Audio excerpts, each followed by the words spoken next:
Okay, everyone, welcome back to this next video, which I promised I was going to do just after concluding the previous one. So, tonight I'm actually looking at how to trade futures on FTX, how to take positions on FTX, because I've come to understand that lots of persons are having issues with placing orders, and ideally this should be a very simple thing. So it'll only be a very short video explaining how to take positions, how to, and maybe we'll discuss the different orders available on FTX, like the stop loss orders, the take profits, and all of that. So um let's say you've logged into your accounts and then you want to take a position. Now, let's say I want to trade the BTC position, the BTC pair position. Now, this is what happens. First of all, I would come to this maximum account leverage and choose what leverage I prefer. Personally, I work with 10x. So now let's say I want to trade with 10x. Good. I've set my account to 10x. Okay. So you come down, you're going to see where to buy BTC, and here is where to sell BTC. But because I'm longing, it means I'm buying. Buying and long is the same thing. Long only means that you're buying Bitcoin with leverage. Okay, so first of all, after you've clicked on the buy, this is where I would impute the price which I intend to buy Bitcoin for. If I am buying below the price of Bitcoin, I'll just put in the price, and then this will be limit order. You need to understand what limit orders are. Limit orders are orders that are placed beyond or below current market price.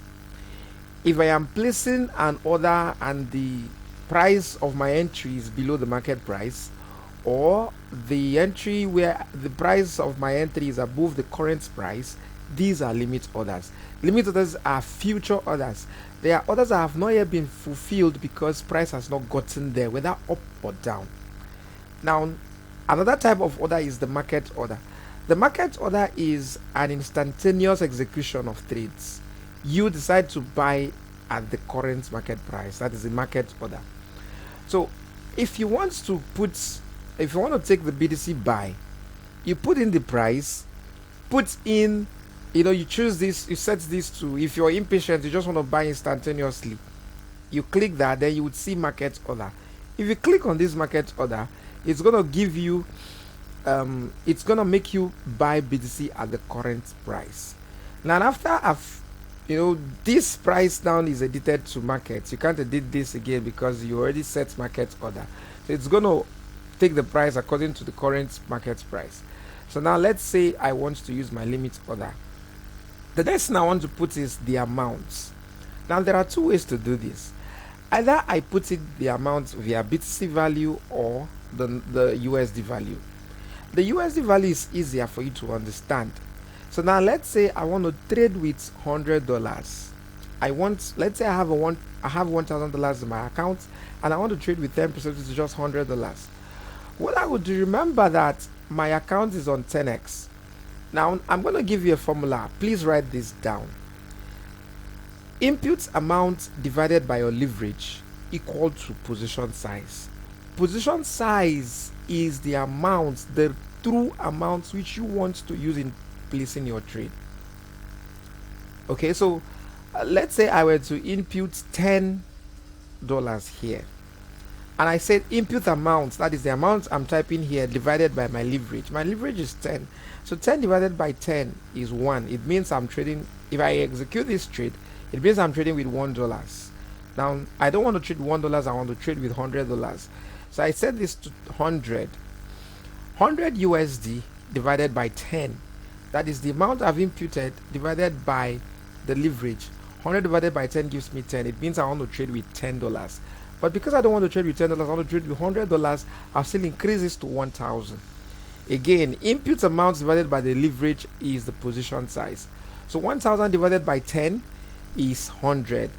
It means I want to trade with $100, and then I'll click on buy. I'm going to do this shortly. Okay, so I'm going to demonstrate this so that you see how it works. The market's price is at 63,516.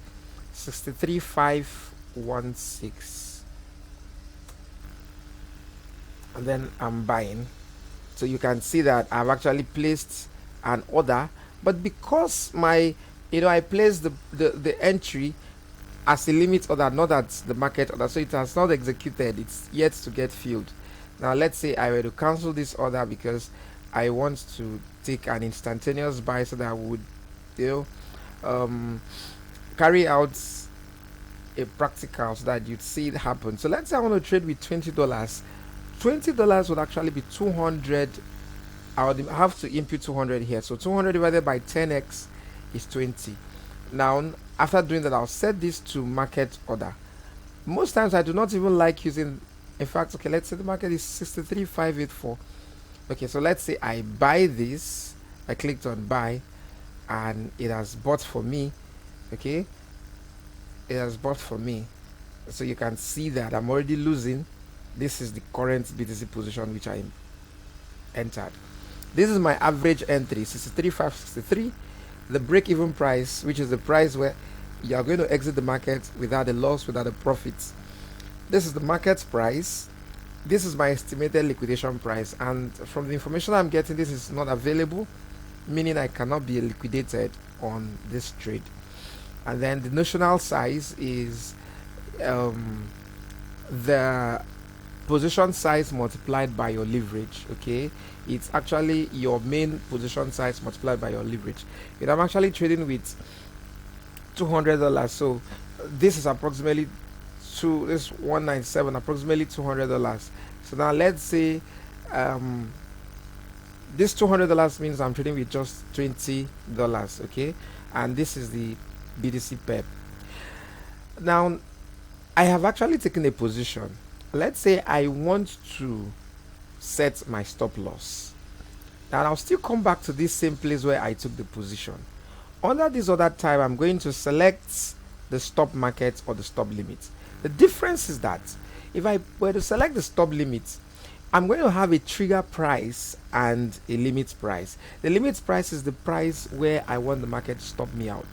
The trigger price is the price where if market gets there, I want the market to activate the stop loss order to execute at this limit price. This trigger price is telling the system that get ready to stop this person out when the limit price is reached. Now I do not like using the stop limit, because why have to input these two orders. So basically what I'll do is to use the stop market. Using the stop market, I'll simply come here. I'm buying BTC, remember.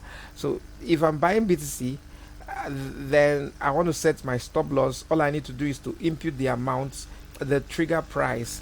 So let's say I want, if BTC gets to 50,000, I want it to stop me out. I want it to stop me out if BTC gets to 50,000. I've done that. Then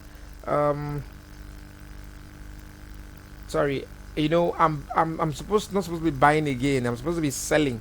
When you buy something, you make profits when you sell that thing. Okay, you make profits when you sell, and when you sell, you make more profits when you are able to buy back cheaper. So you make profits when if you're selling, you make profits when you buy back. If you're let's say you bought, you're making profits when you sell. So I have bought BTC, I want to sell, I want to put in my stop loss order. So I click on the sell BTC. When I click on the stop market order, it will automatically bring this close position. Now I may not have remembered the exact position size which I took the BTC buy with.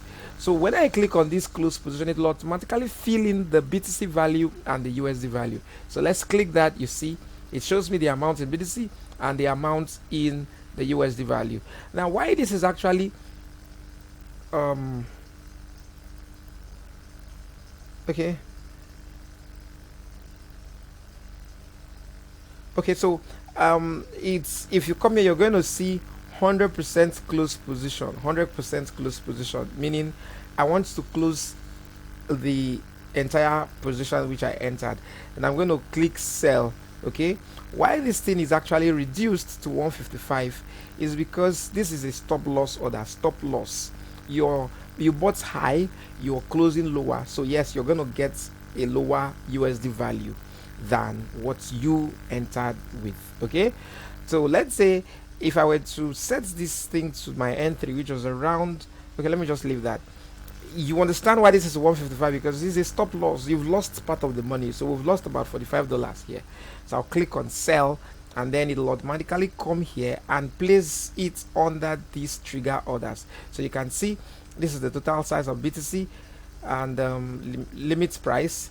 You know, if it were to be a stop limit order I used, it will show the limit price here. Okay, then this is the trigger price I wanted to trigger at the $50,000 per BTC.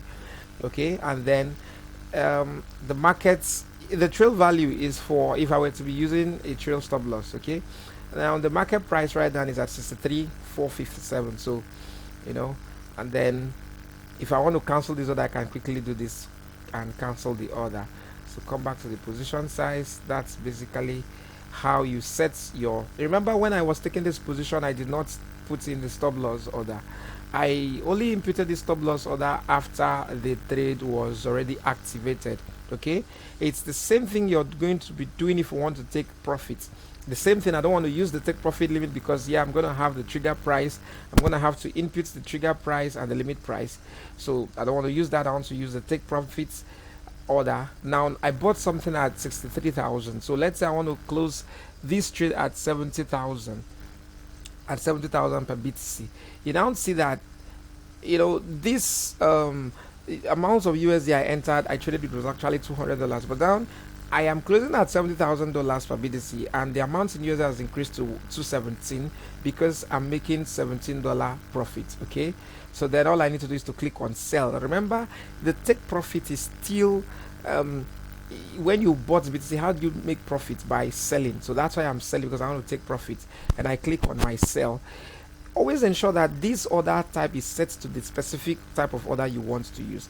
As I click on sell, under my trigger orders, I'm going to see take profits, that take profit order which I set at 70,000, and the stop market order which I set at 50,000.